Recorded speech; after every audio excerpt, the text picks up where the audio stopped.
Okay, for my assignment, I will be reviewing the PlayStation 4's DualShock 4 controller. This newer controller is a lot bigger than its previous predecessor. Here you can see the DualShock 3's controller. In comparison, they are both built the same way, and they have a lot of similar features, but the DualShock 3 is clearly much smaller. And I think this bigger DualShock 4 controller is great for me personally because it's bigger and I have bigger hands, so it helps out. As you will notice, the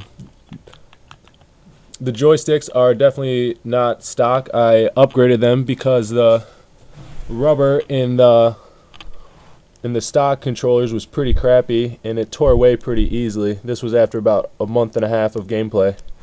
So what I was able to do with the new DualShock 4 was just unscrew these 3 screws, pop open the controller, and the process was fairly easy to just put in some after stock thumbsticks in it. And with these newer thumbsticks, it is holding up quite well, and I think gameplay has improved.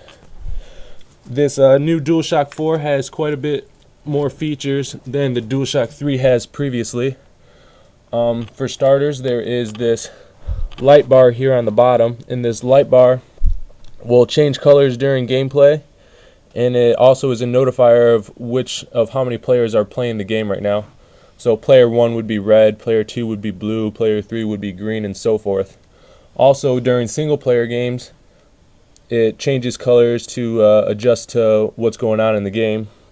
For example, during Grand Theft Auto, if you are being chased by the police, it will flash red and blue as if there were police coming after you. Also, a great improvement down here is the addition of a micro USB port, and this is to charge it.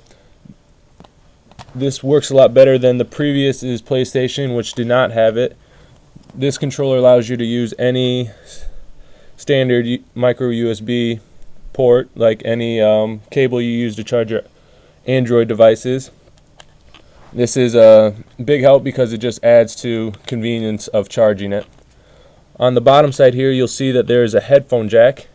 The previous controllers did not have any headphone jack. PlayStation users as a whole have been wanting this for a while because they had no way to use a wired headset to play their video games. Also here you can see there is a speaker, and the speaker will play sounds from the game as well as dialogue, and it's just a cool addition that you don't see in the Xbox controller or any other controllers for that matter.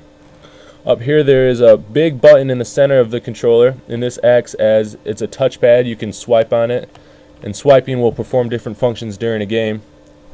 It's also a button as well, so it's pretty multifunctional. And then there's a share button up here that allows you to just stop the game, and it records the previous 15 minutes of gameplay that you can cut up and edit into your own movies of your own gameplay.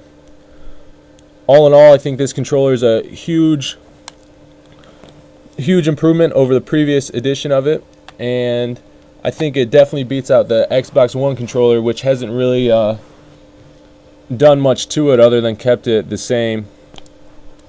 Pricing for this controller, I think on Amazon has definitely the best price, anywhere from $50 to $55 for a variety of colors. If you were to go to a box store, however, the cheapest you would be able to find it is around $60, which is the MSRP price.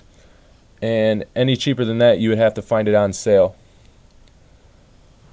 That concludes my product review.